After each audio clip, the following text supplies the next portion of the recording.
Our allies in the region were our largest problem in Syria. They were so determined to take down Assad and essentially have a proxy Sunni-Shia war. What did they do?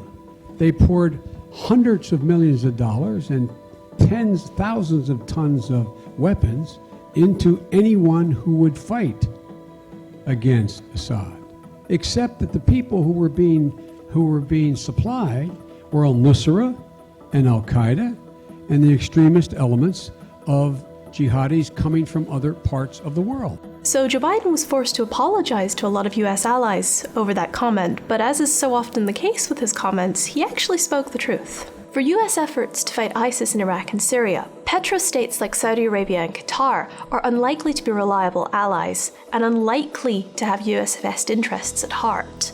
And yet these states are often viewed as vital to US efforts in the region. Petrostates are heavily dependent on oil revenues, and so they tend not to develop state institutions in the way that more diversified economies do.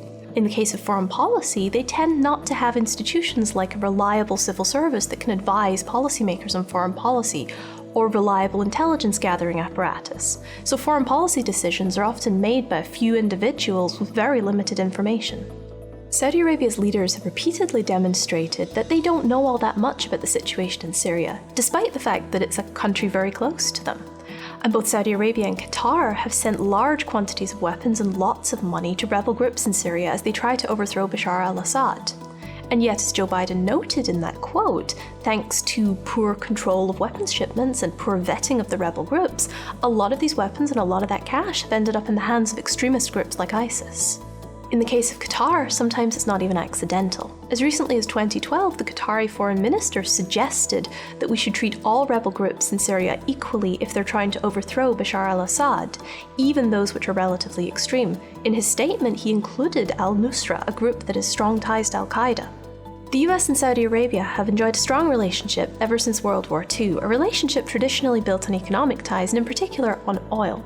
In recent years, US policymakers have focused more on the country's involvement in the Middle East and its role in US policy.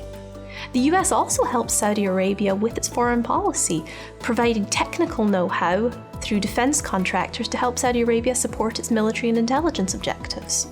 President Obama has been happy to emphasize the role of America's Middle Eastern allies in fighting ISIS in Iraq and Syria.